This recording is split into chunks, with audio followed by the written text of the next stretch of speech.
sing, we shall overcome. let it ring out that we shall overcome. Oh, someday, oh, deep in my heart, oh, I still believe that we shall overcome someday. Good morning, good morning. Why don't you put your hands together? Welcome to our International Saturday Morning Forum. We have Reverend Jackson with us. We have Jonathan Jackson with us. And we have the Phillips High School football team. Make some noise. The push is on. The push is on. The push is on. We shall overcome. And we shall overcome someday. Come on, sing it out. Oh, we shall. We shall overcome. Oh, let it ring out that we shall. Oh, we shall overcome someday. I still believe that. Oh, I believe that we shall overcome someday. Oh, we shall. Bring it out that we shall. Holding hands we shall. Yeah, someday. Yeah, deep in my heart. Oh, I still believe. Yeah, we shall overcome someday.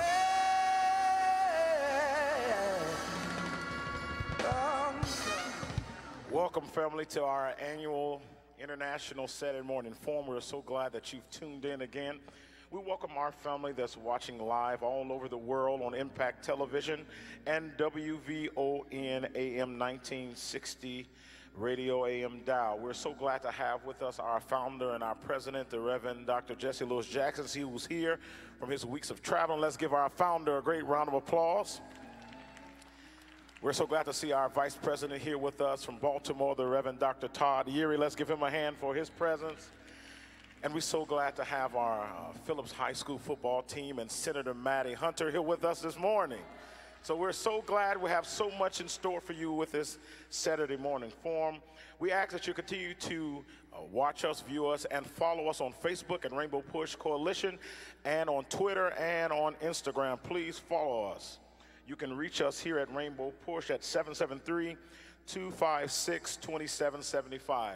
Again, here we have folks on our phones listening and waiting for you to call 773-256-2775, where you can donate to the work that we do here at Rainbow Push.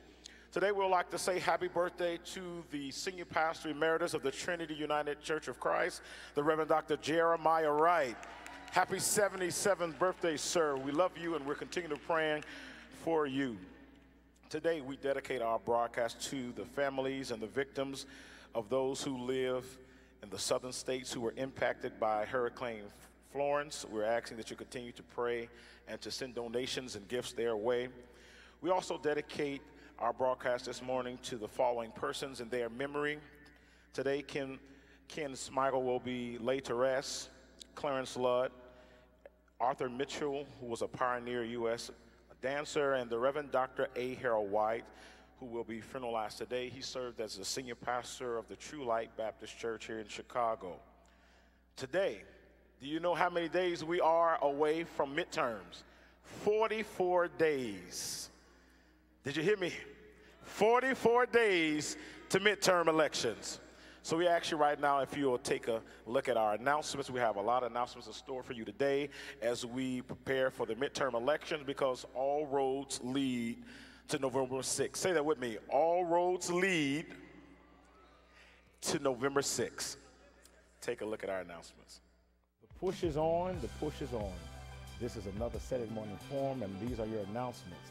Listen, we're 44 days away from midterms. That's right, 44 days away from the midterm elections, and we here at Push, we need your support. We need you to get your family, your friends, and all individuals that you love out to the polls. We're saying souls to the polls. First of all, we vote.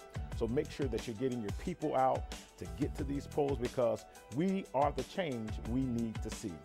Here at Push, we are recognizing and loving on our founder and First Lady, Miss Jacqueline Jackson and Reverend Jackson, for being awarded the Phoenix Award during the Congressional Black Caucus Foundation Dinner in Washington, D.C. on last week. They were awarded for their fighting for justice and civil rights during the civil rights movement and even today. So we salute you, Reverend and Mrs. Jackson, for your hard work. Reverend Jackson will also be honored next week, and he will be presented with the first African Renaissance and Diaspora Award for Civil Society at the United Nations in New York City, Wednesday, September 26th.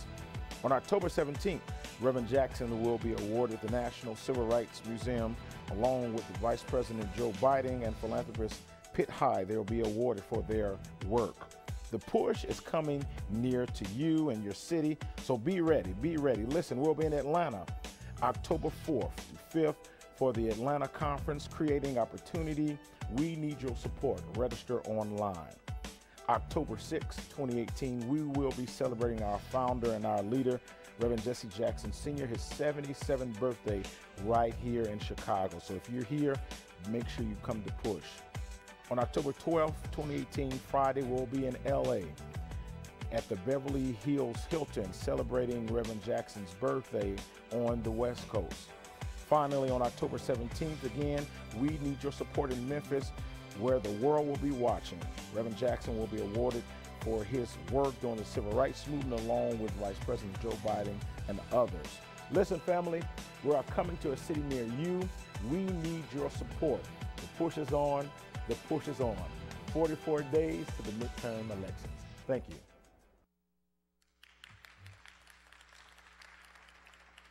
We are so excited about the work that we're doing to make sure that we take over the House.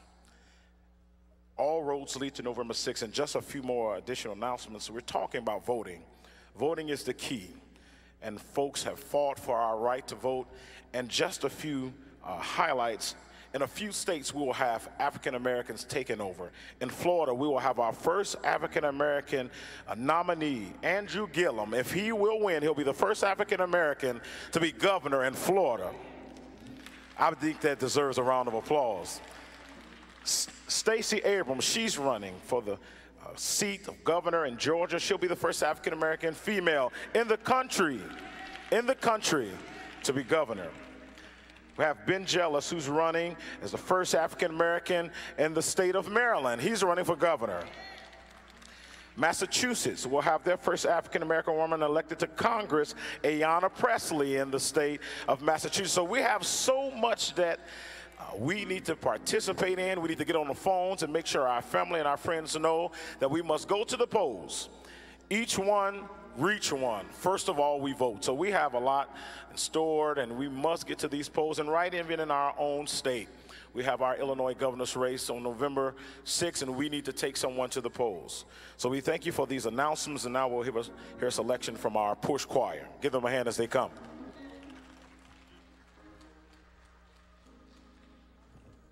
Come on, put your hands together one more time for the choir. We're going to take you back on this one. Come on, son. Yeah. Oh, I'm going to take a trip. Put your hands together on that good old gospel ship. Yeah, and we go sailing through. Come on, y'all that clapping. Put your hands together. And when my take a trip, I'm gonna leave this old sin. Yeah, and we go sailing through. Yeah. Let's do it one more time. I'm going to take a trip. Yeah, that good old gospel ship. And we go sailing through. Yeah. Well, trouble in my way. Trouble in my way. I have to cry sometimes. I have to cry sometimes. So much trouble. Trouble in my way. I got to cry sometimes. I've got to cry sometimes. A little weekend night. Little weekend night. That is so right.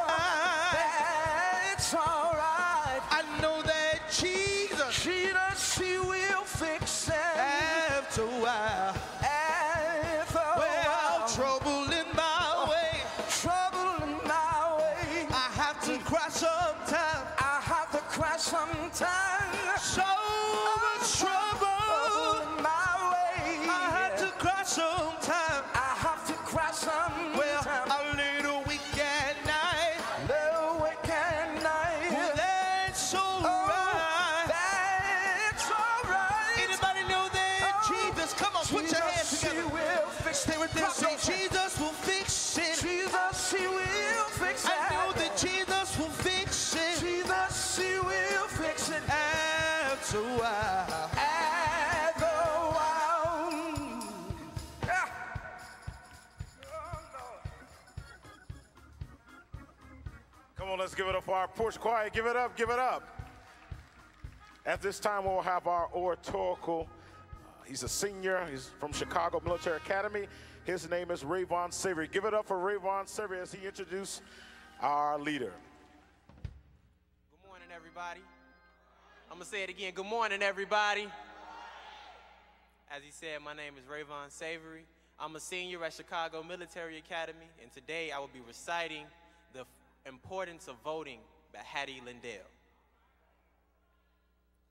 Voting, by way of Webster's Dictionary, is the expression of an opinion or preference. The American government based its whole system off of voting. Seeing as that is that way, wouldn't you think the American people would participate in the vote?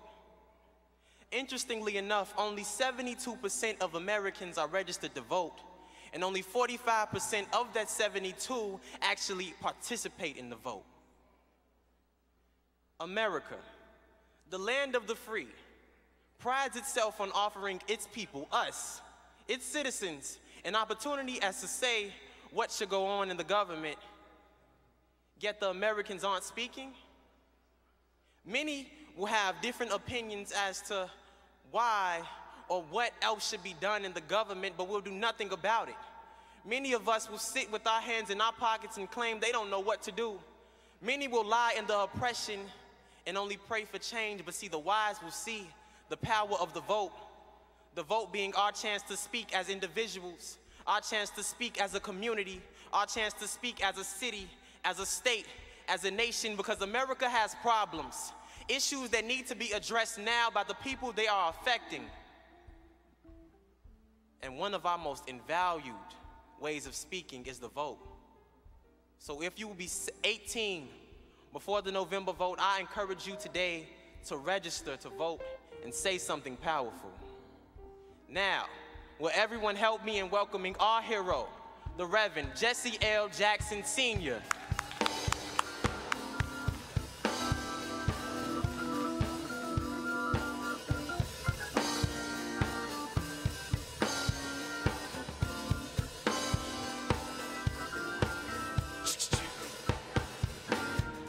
What about my love? Seems you have forgotten love. I do believe there's something went wrong somewhere. What about it, baby? What about the days and nights we spent, darling? Oh, what about the love we made so sweet? Yeah. Oh, now that you got my love, you don't even come, you don't even Facebook me, don't even Twitter. Now that you got my love, you got me hanging on the line. Yeah. What about my love? Ooh, all the days and nights we spent together. What about the love we made so sweet? Oh, darling, are you sure you wanna go? Positive, baby, 'cause I know that you might wanna change your mind. Hey, now that you got my love, you got me hanging on the line. I am somebody. I am somebody. I am somebody. I somebody. Respect me, protect me, never neglect me. I am somebody. My mind is a pearl. I can learn anything in the world if my mind can conceive it and my heart can believe it.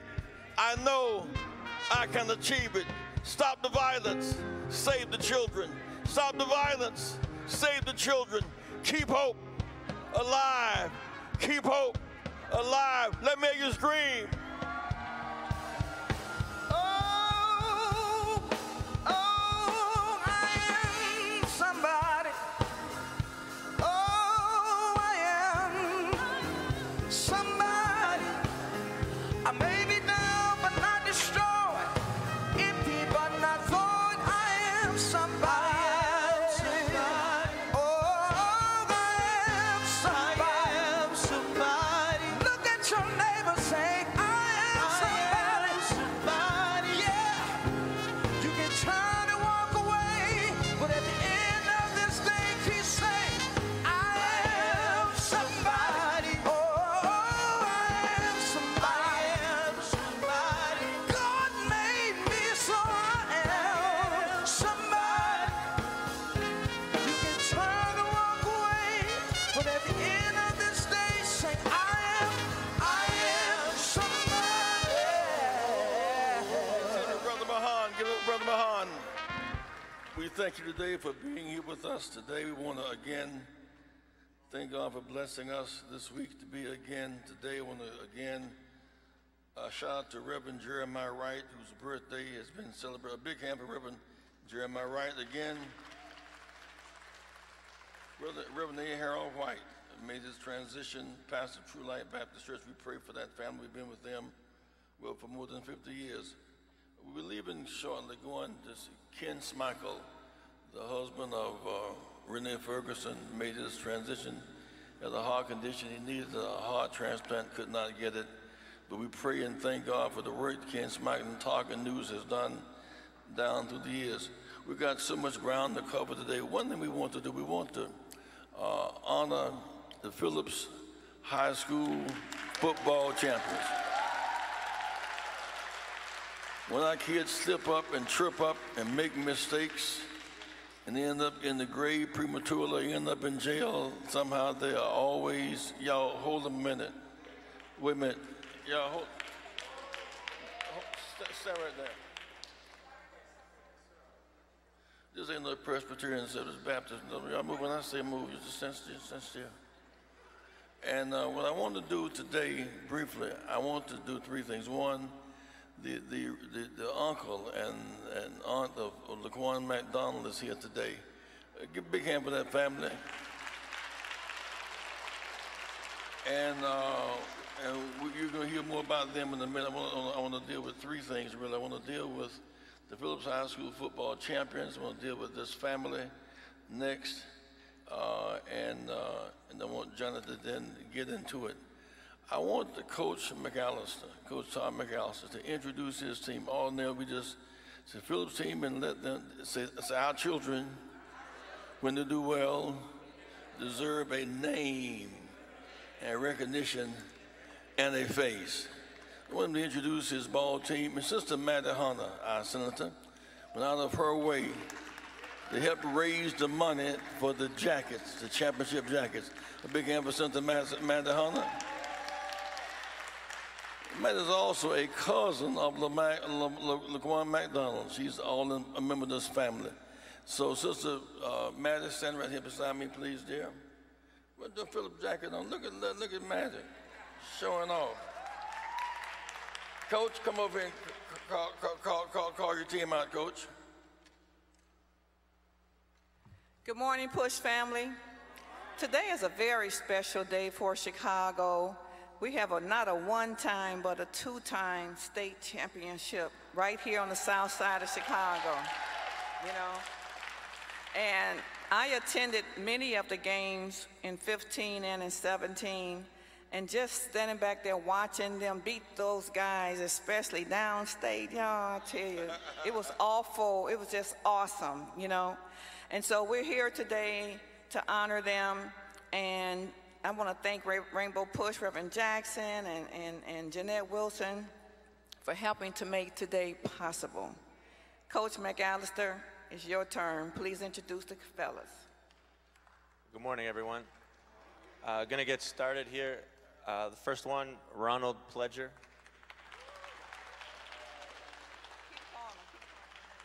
Diavion Pierce. Rayshawn Thompson. Marcus Puller. Jamel Britt. Jeremiah Jones. Shamir Faulkner. Amari Hampton. Anthony Washington. Alvin Harold. Antonio Ray. Tyler Skinner. Jason Cannon. Dominic Bass. Torrance Gresham. And Emmanuel Clark.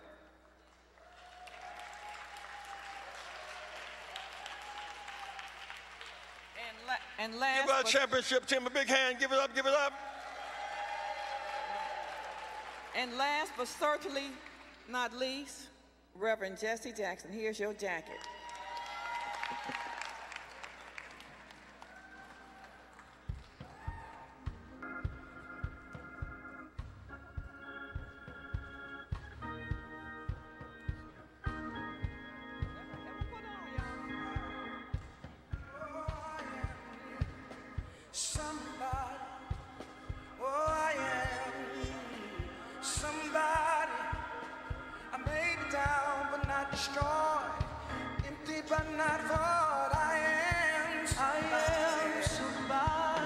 On your feet.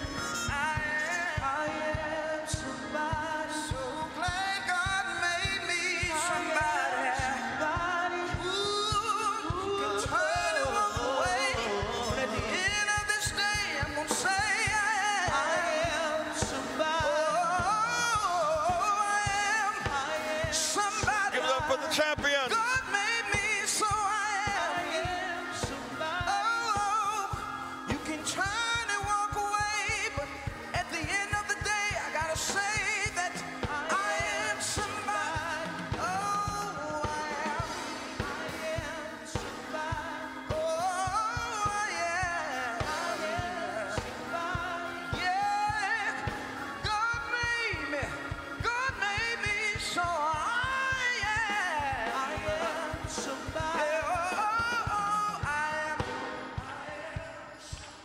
One more time for the Phillips State champions. Give it up, give it up, give it up.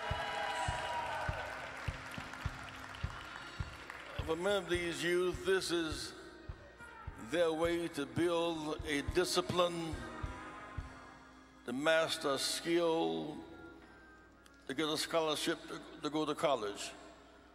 Most of those seniors from Phillips last year who are not here today are somewhere in college playing football today.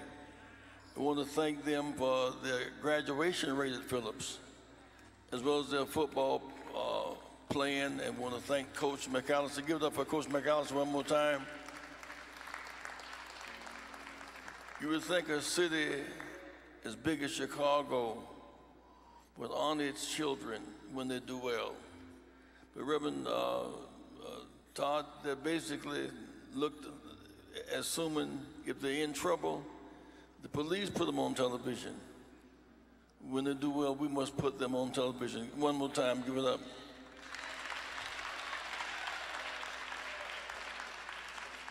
One of the most tragic trials, I want Jonathan to come stand with me now, along with Reverend Hunter, in America today is the tragic situation of Laquan McDonald. 5,000 Americans, African Americans, were lynched between 1880 and 1950. But for some reason or other, the Emmett Till lynching, like a gun coming out, a bullet coming out of one of those rotating guns, it hit us differently. we know about Emmett Till, Reverend Todd, but not the 5,000. Something about it was special. When Fred Hampton was killed, Fred Hampton was a freedom fighter, a young organizer in town along with Bobby Rush, and they drugged him. And when he was asleep, the state's attorney ran in and killed him in his sleep. The first 2 or 3 days, people kind of said, well, you know, he talked so much, it was kind of coming to him.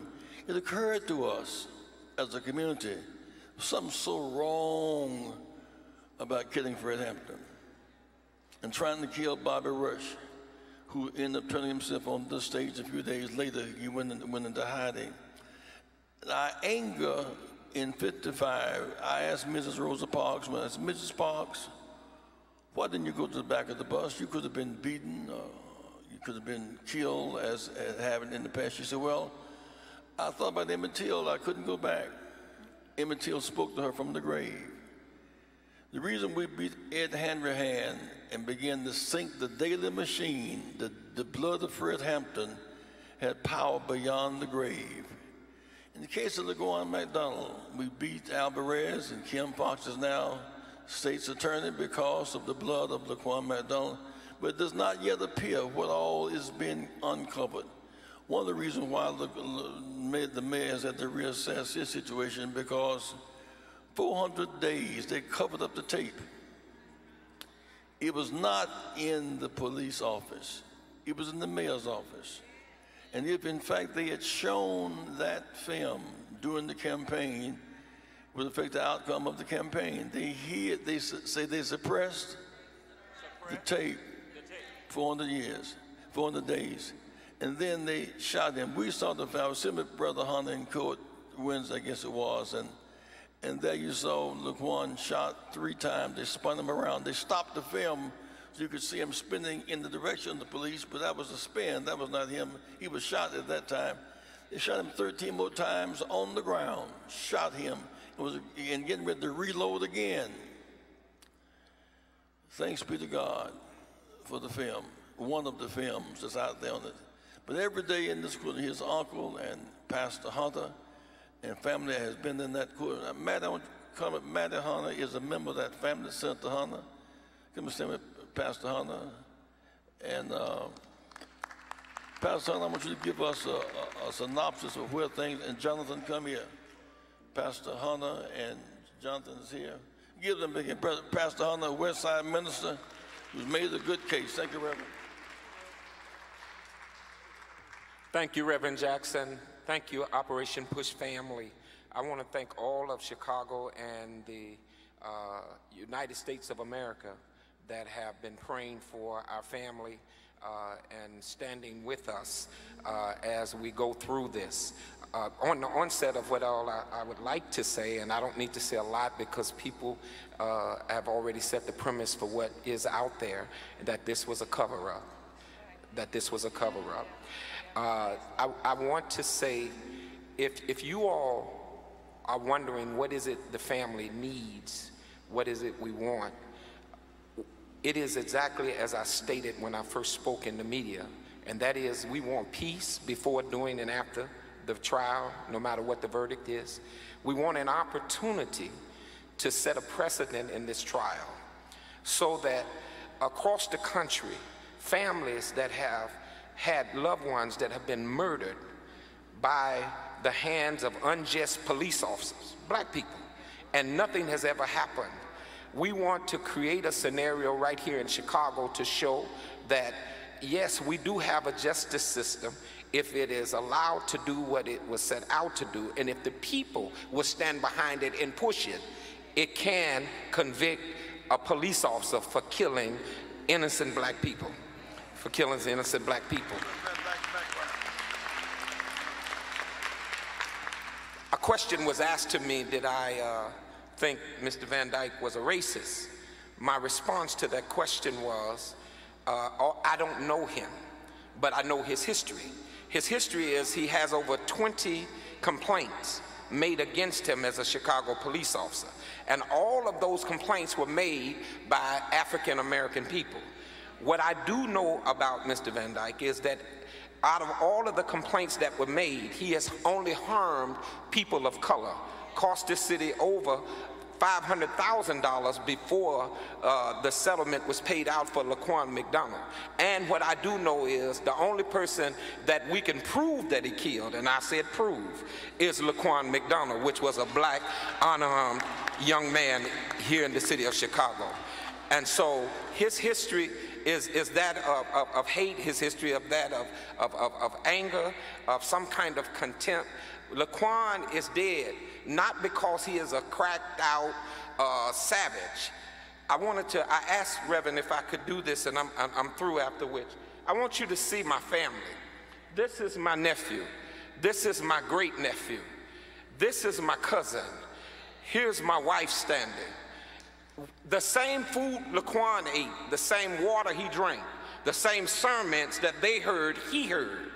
But he didn't have an opportunity to get to a point where we could find out all of the greatness that God had for him, because Jason Van Dyke chose, and this is according to the testimony of expert witness and fellow officers, to become judge, jury, and executioner. That is not how the American justice system is supposed to work, and we want justice, and America is on trial, the justice system is on trial, and we need to bring a verdict in that satisfies the people of this country once and for all. Thank you, Reverend Jackson.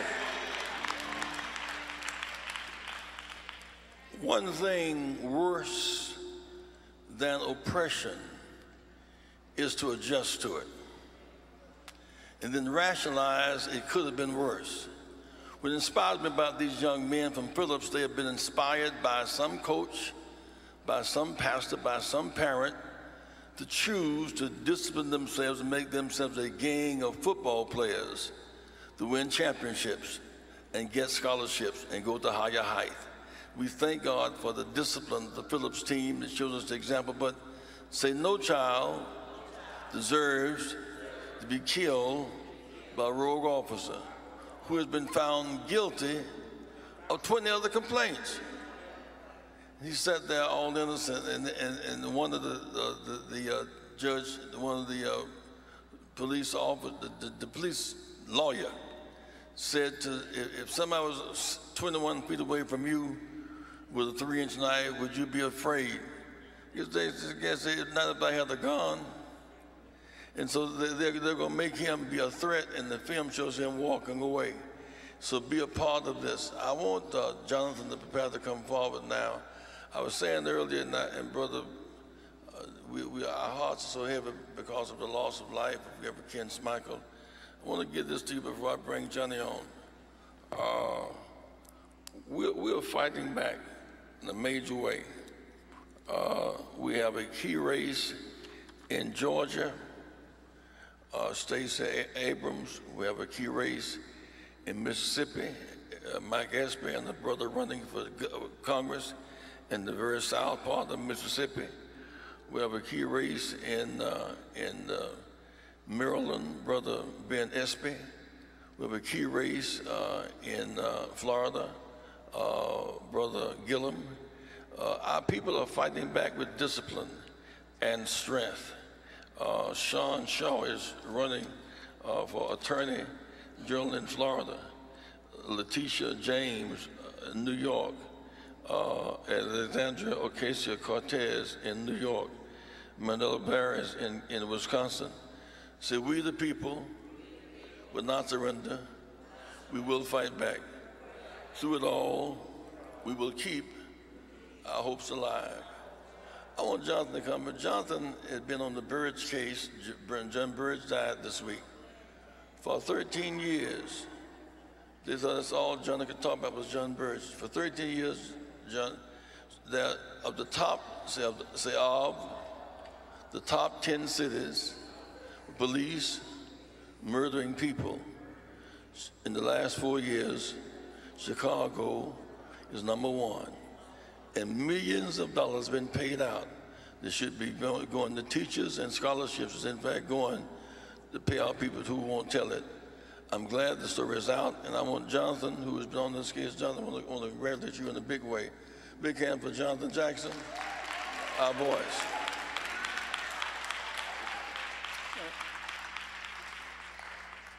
Good morning, Rainbow Push. We have now witnessed the passing of Mr. John Burge, the man in the flesh, in the body. And like Mom's Mosley Mabel says, if you don't speak ill of the dead, he's gone, so that's good.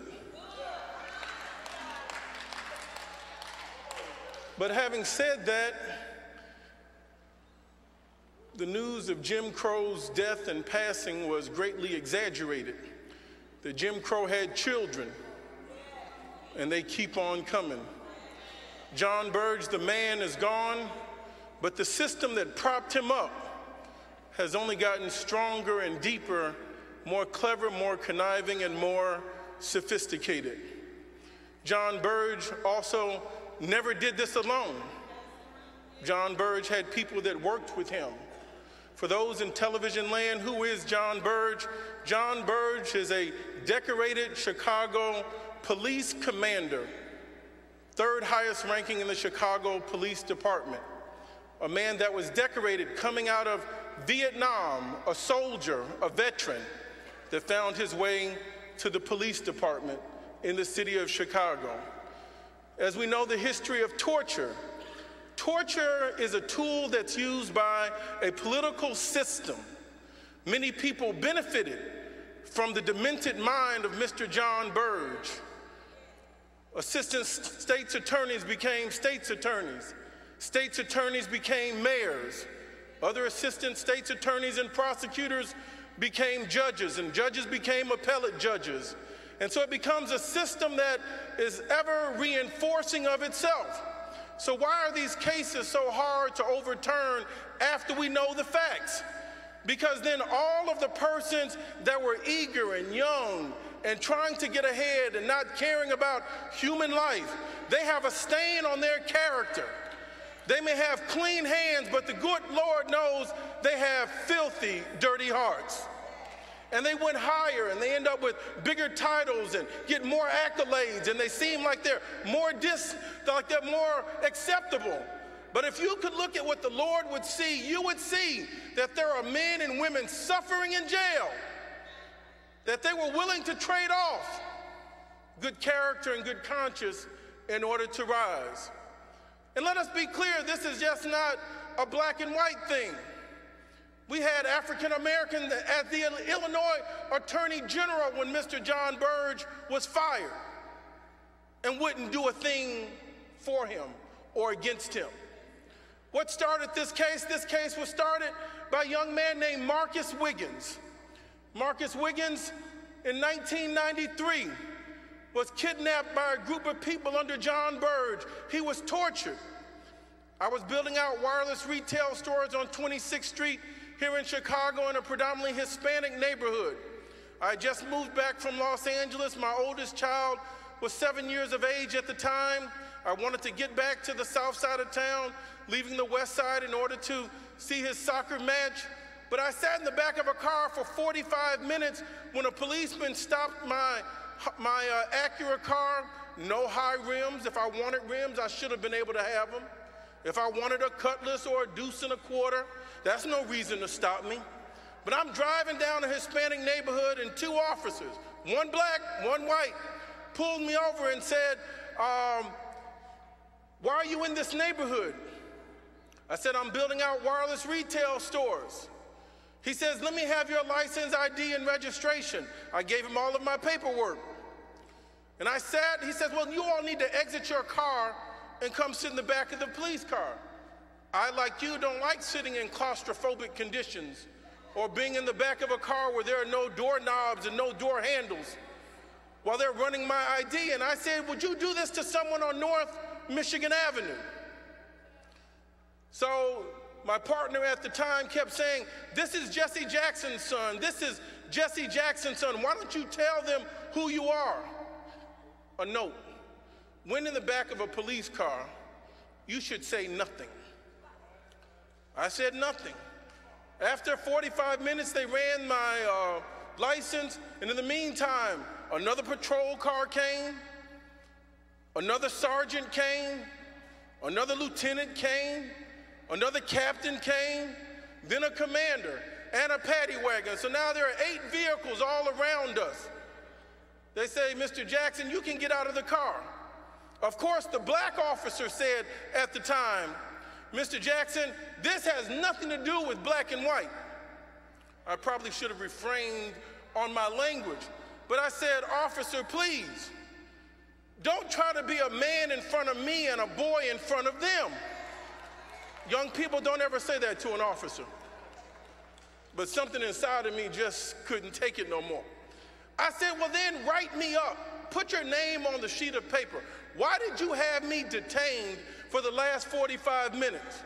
And then the black and the white officer, of course, the white officer says, oh, my father might have worked with your father at some time in the past, you know, like, we really appreciate you. And it was during the season of Thanksgiving, and I couldn't help but think about how many other children that didn't have my security and didn't have my opportunities were being picked up and thrown away into that Cook County jail. And all you need is one of these incidents in your life before you don't want to go back into that neighborhood. You can be lynched with the rope physically and be killed, or you can be killed emotionally when you've been stripped away of all of your rights and all of your protections. And it was on that day that I spoke to my father. And he says, Jonathan, he knew I didn't want to have anything to do with public speaking. I started off in speech therapy and speech pathologist. This wasn't meant for me. He says, Jonathan, you have to speak up. You have to say something. And being a father, I felt that same feeling that Miss Serena Williams felt the other week. She says, I've got a daughter, and you're going to apologize to me. I feel you, Serena. So before I came before you, and I thank God for Rainbow Push, I started researching, like, what's going on in Chicago. I'd been out for 10 years. And I saw the name John Burge. I said, this man, whatever happened to him? He's still walking the streets, never been indicted. I'm like, wow, they finally fired him. Let me find out what happened. There's a child named Marcus Wiggins. He came into his house, stuck him up, John Burge and his cronies. This was the case that got Commander John Burge fired. The city of Chicago made a settlement for $96,000 to a 13-year-old child. I mentioned that in my remarks. The following week, I'm leaving the stage, and a woman says to me, I'm Carolyn Johnson. Thank you for speaking up for my son. I said, oh, God bless you. Who's your son? She says, Marcus Wiggins. And in having small talk, I said, Miss Wiggins, how is, Miss Johnson, how is Marcus? Where did he go to high school? What's he doing these days? She said he never went to high school. He was so traumatized. He stayed in my bed. He could not leave the house. Something in me started to boil. I said, where is he now? She says he's back in jail. I said, well, what did he do? Why did he do it? She says, my baby did nothing. She says the same officers that were never prosecuted because he got John Burge fired. 7 years later, after the statute of limitations, they came back and set him up on another case and gave him 30 to 40 years. As we talk today, Marcus Wiggins is in jail, and now my spirit is renewed, and I'm going to be calling upon you to join me. We're going to go talk with Ms. Kim Foxx. We're going to go talk with the Illinois Attorney General. Let's bring Marcus Wiggins on home. You've heard of innocence projects and programs. Let me tell you the upside that they do, and you know it well. They go after the lost and the least and those that are left behind. But an ugly, dirty little secret, they also go after those that are most likely to be released and those that can reach a settlement. For what John Burge did, not only should he have been indicted, but we still need to get all of his spiritual godchildren off of the police department that worked on those cases. And everyone that they sign their cases, they need to be given the benefit of the doubt, the innocent until proven guilty, and all of their cases should be heard no matter what they are. We cannot afford to be bankrupt on justice. I want to thank Reverend Hunter for coming out today.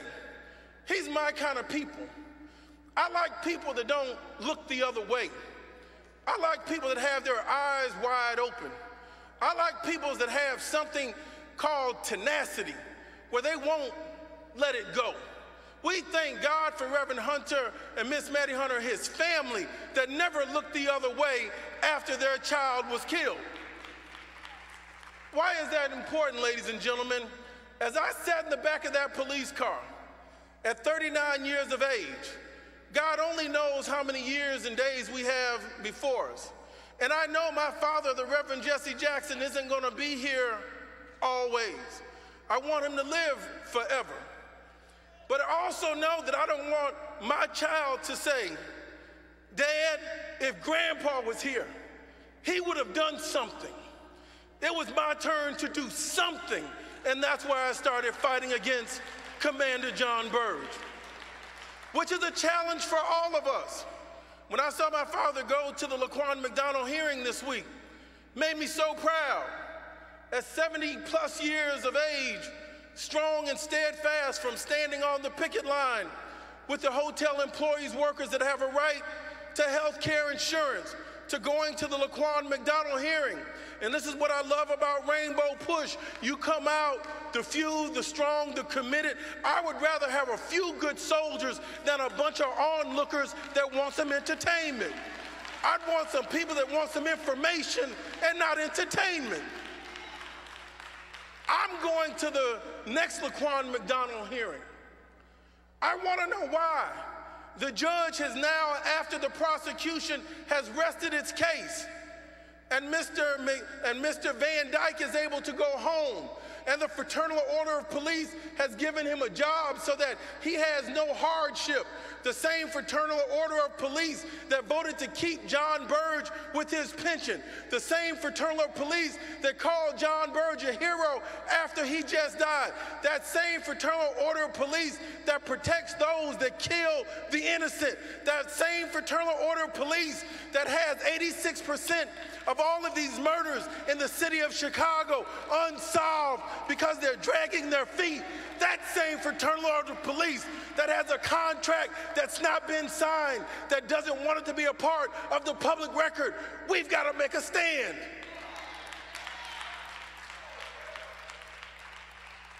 I don't want my children to have a spirit of fear and cowardice. When men can't be men, they turn against women. Man up. It's not your wife, it's not your sister, it's not your woman, it's not your girlfriend, it's not your boo, it's the man in front of you that you were afraid to talk back to. Man up. As it relates to the Laquan McDonald case, a 17-year-old child, a part of our Chicago public school system, was killed by a Chicago police officer. Now, I know the mayor has to cut ribbons. I know they've got to initiate dog parks. I know they've got a lot of ceremonial activities and greetings for tourists that come to the city. But you mean to tell me, when one of your officers kills one of your children, one of your students in the city of Chicago, you don't know anything about it?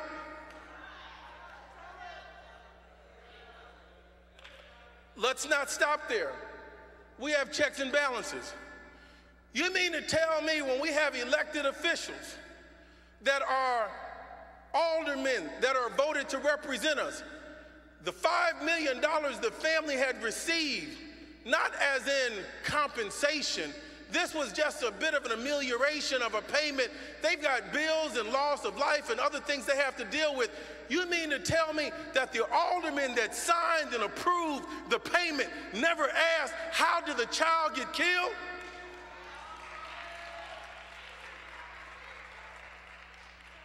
You mean to to tell me that the tapes and the settlement comes out right after the election? I have some questions about the case. The first question I have, prior to Jason Van Dyke shooting Laquan McDonald at 9:57 and 42 seconds into the day. They've got a time, date, and stamped. In the prior 24 hours, there had been a 911 call in Laquan's neighborhood. Laquan had some challenges, nonviolent. He was sitting on a neighbor's step, and the neighbor says, I don't know why this person is sitting outside at 3 o'clock in the morning. You know, we've had children that wake up in the middle of the night, come in late. We don't know where our children are. They're teenagers. Not doing anything. She was just concerned. The police officers came, and then when he identified himself, and he says, I live next door, the officer still detained him and says, we think there's something wrong with this young man. She says, I don't want to press any charges or anything. This is the neighbor. She says, please just let him go home. No. They took him to Mount Sinai Hospital. And not until the federal government came in to investigate, Mount Sinai Hospital had no records of Laquan McDonald having been in the hospital 24 hours before he was kidnapped and assassinated.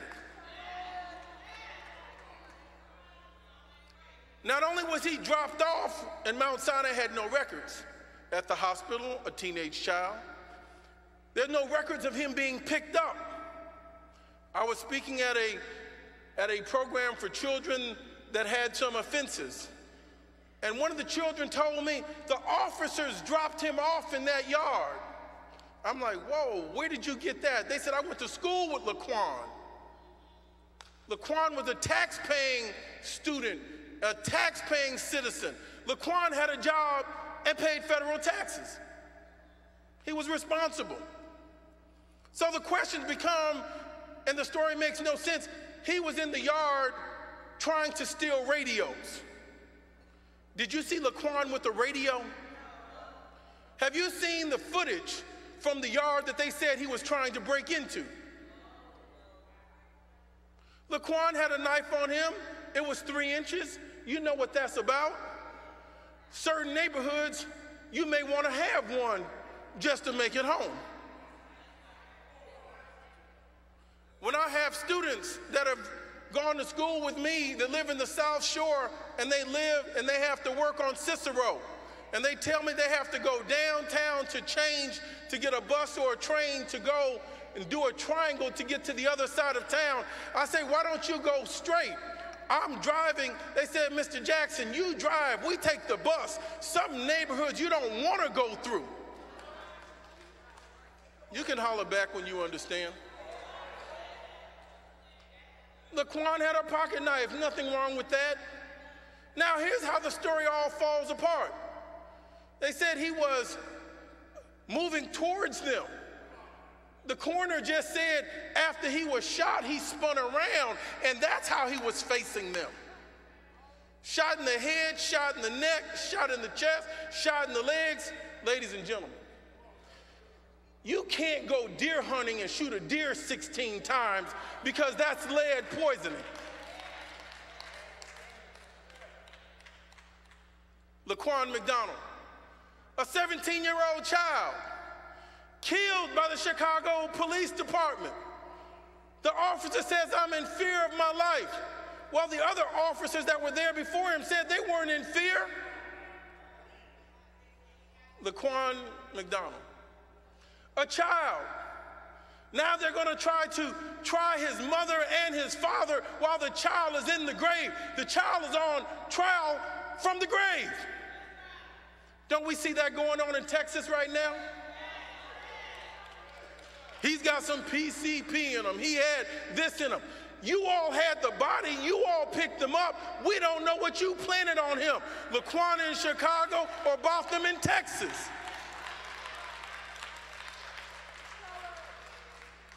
Why Why did the police department enter private property at the Burger King saying they needed to get the video footage, calling the owner of the Burger King to release the code so that they could delete the videos? Brothers and sisters, this isn't all just black and white.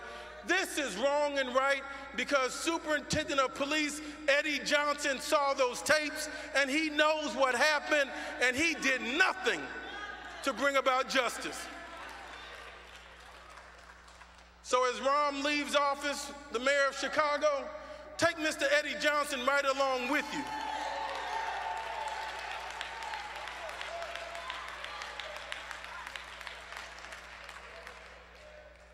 Laquan was picked up 24 hours before he had the encounter at the yards.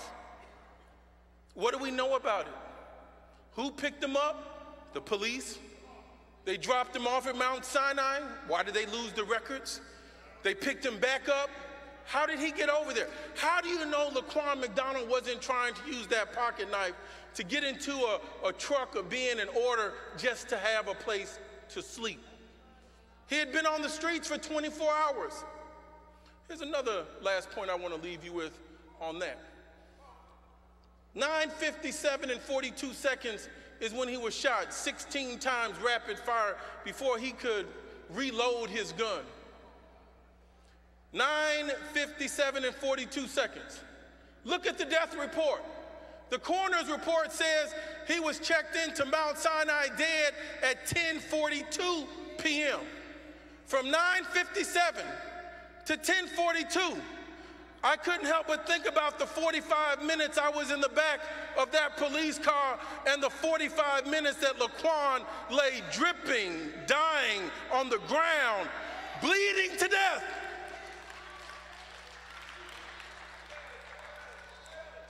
Laquan bled to death. We've got soldiers now with our medical technologies that get shrapnels removed that have multiple fires and bullets. Laquan bled to death. 9:57 and 42 seconds. And the coroner officially said he was dead at 10:42. Where was the ambulance? Why didn't the police call 911 to get some 911 support while they were engaging in a conspiracy? Why were they so concerned about erasing the videos as opposed to keeping the child alive? Let me tell you what you can do in 45 minutes. You can call Jimmy John's, get your food delivered, send it back, and make a new order and have it returned in 45 minutes. He might have needed to call Jimmy John's. I don't want to laugh, but it'll help me stop from crying. To see on 40th and Pulaski, and we should have a vigil over there real soon. Every day while the judge has given the defense an additional week, the prosecution has rested its case. You mean the defense is not prepared to respond?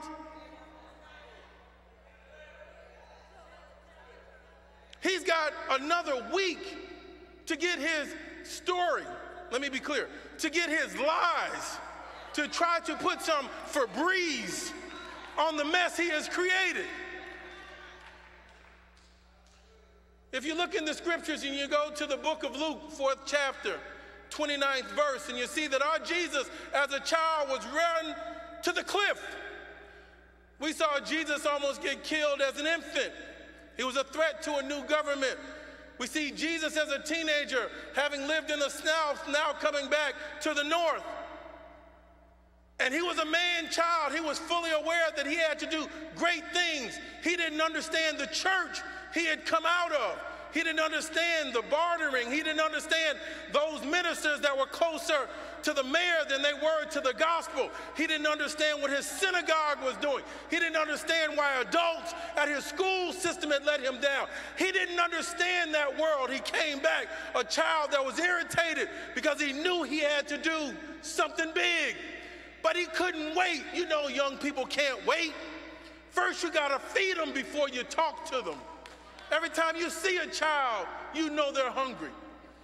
I was in New York City just the other night with a business partner. We ordered 2 big slices of pizza that we did not eat. We had just got through eating. We're in Midtown, and a young man came in, homeless.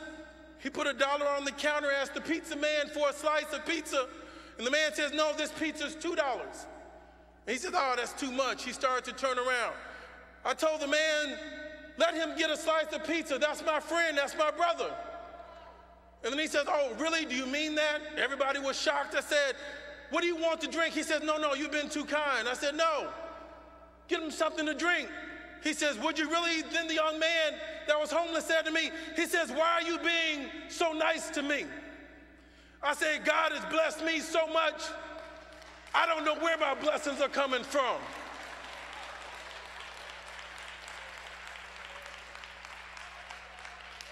Jesus was run to the cliff, a teenage child. A teenage child. Our children are treated like adults, and they don't even have the protection of a child. I thank God for my father, the Reverend Jesse Jackson. Brothers and sisters, we've got to have men in the homes. We've got to have men in the child's life. I couldn't be here today speaking to you unless I had a strong father in my life, because I have no fear of no man on this earth.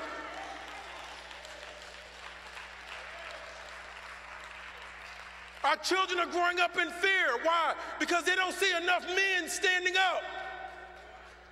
I'm just looking for a few good men that are going to go to 40th and Pulaski, and we're going to have a candlelight vigil on this coming Monday night for Laquan McDonald. We're going to meet up at 7 p.m. on 40th and Pulaski.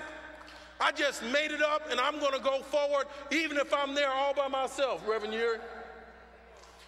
And every day I'm in town this week, I'm going to go back over there. Why? Because Van Dyke has a week off to make his case for defense, and Laquan McDonald lies a moldering in the grave. Jesus on the cliff. Our children have been pushed to the cliff. When you close 50 elementary schools, dislocate 32,000 students, can't find 2,500 after you put them back in there. Phillips was on the closing blocks when they did the last school closings. Maddie Hunter fought to keep that school open. We have the 2-time state football champions from a school that was about to be closed. Children pushed to the cliff.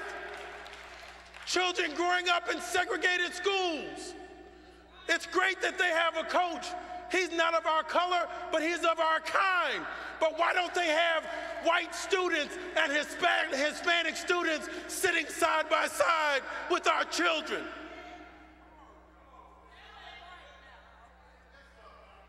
Why? Because they're too dark? You feel they're too violent? You're too afraid of them? Almost have more police than they have in the school, than they have librarians, speech pathologists, math teachers, reading instructors. Children have been pushed to the cliff. How can you say in a city as rich as Chicago, we don't have jackets for children after they become statewide champions? Why don't we hear more elected officials like Maddie Hunter standing up, speaking out? Children have been pushed to the cliff. We're going to go get Marcus Wiggins out of jail. We're going to go stand on 40th and Pulaski, 7 p.m. on Monday for a candlelight vigil. We're going to pray through God's strength and our will. We're going to get something done.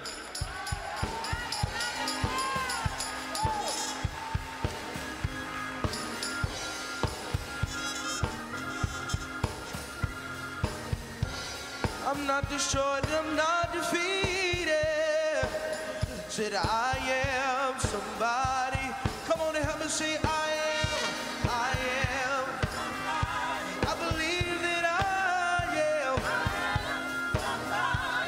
I may sometimes be defeated, but I'm not cast down. Said I am somebody.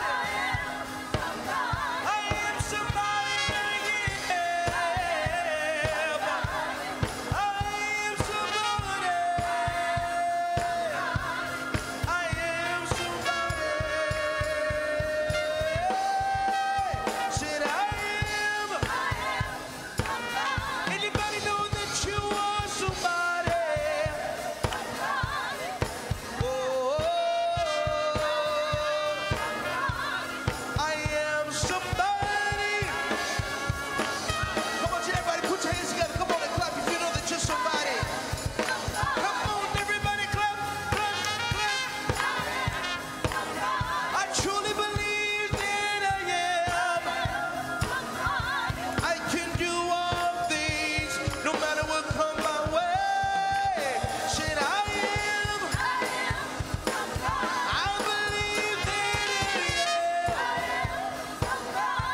take your seats for just a moment before we get ready to leave and these young people get on with the rest of their day.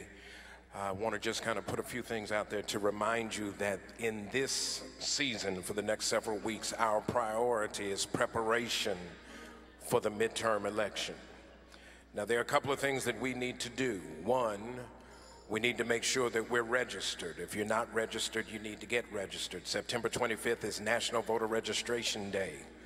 So on next Tuesday, we're going to push everybody that we know to get registered to vote. Those who have never registered, returning citizens in those jurisdictions where they are able to legally vote, we want to make sure that they're in a position to do so.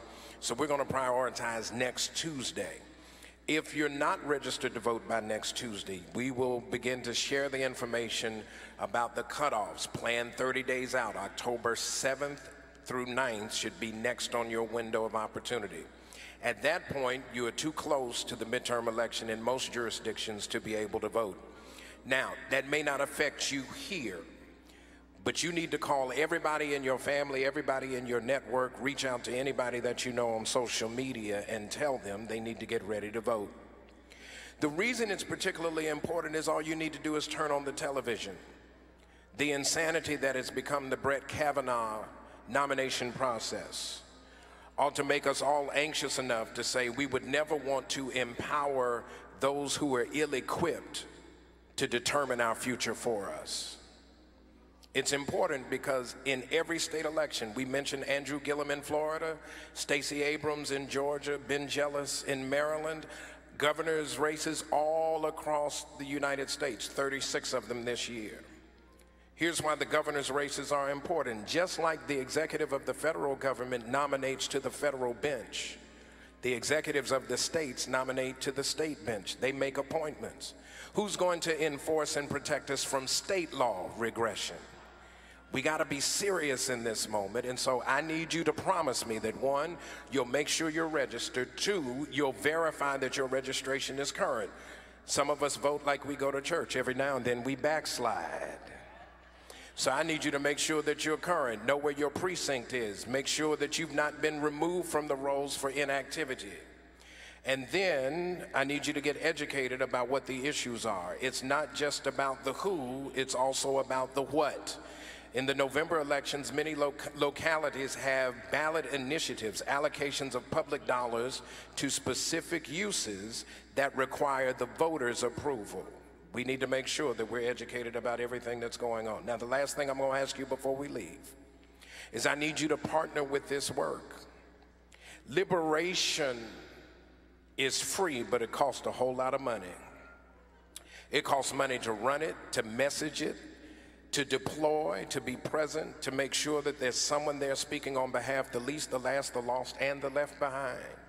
It doesn't matter if you've got $1 or $1,000. Whatever you have, whatever you give helps to advance the work on behalf of somebody else. And so you will see there are folks ready to, if you need an envelope, there are envelopes available for your giving. If you want to use your debit or credit card, you can come down and swipe your debit or credit card. If you got cash, we certainly take that too. But everybody needs to get in on it, and let's come on and join the movement together.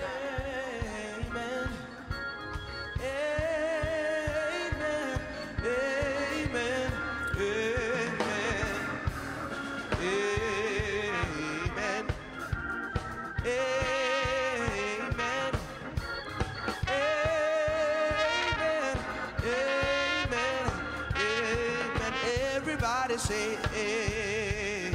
Amen.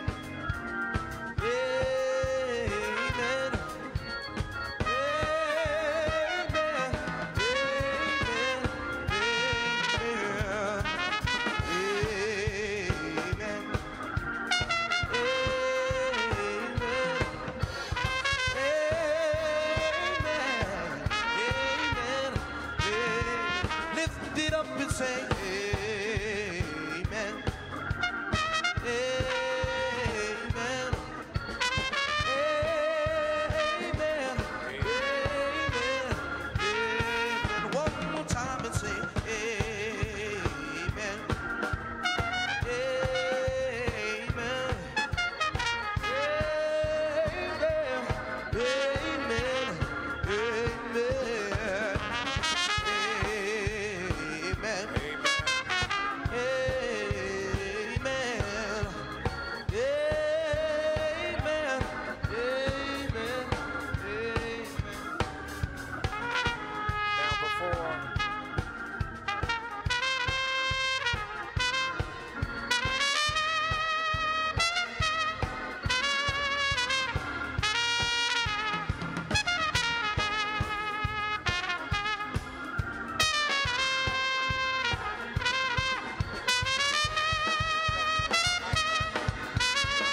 Whatever you have, feel free to bring it.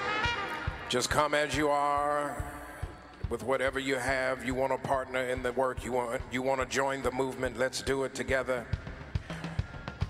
Let's celebrate this wonderful group of young athletes, student athletes, as they get on with the rest of their day. We are proud of them. Have a great year, guys. Do your thing.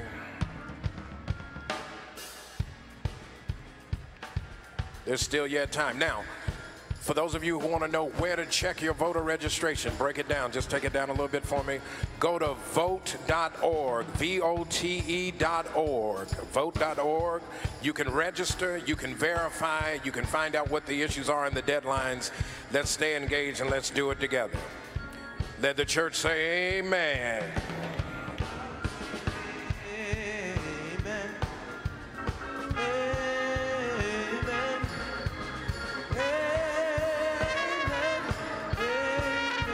One more time, amen. We're ready to go up from this place. Won't you stand all across the sanctuary? Watch. If you're close enough to somebody, take your neighbor by the hand. We've had a good day inside. Now it's time to go do the work outside. We've been called in purpose to change the world, to make a difference on behalf of the most vulnerable. We've been led by a great leader who has a heart for the people. And so as an extension of his heart and his work, we go out to do what God has equipped us to do. Every head bowed, every eye closed. God, we thank you for all that we have experienced and heard today. And we pray that we would leave here not with hardened hearts, but inspired hearts and minds to put our hands to the plow and do the work of justice. Let it be, oh God, that your people will be encouraged and inspired to walk by faith and not by sight, not believing what we see, but seeing what we believe. Let our imagination override our vision so we can see a brighter tomorrow and do thy will. In your Son's name we pray. Let the church say, amen.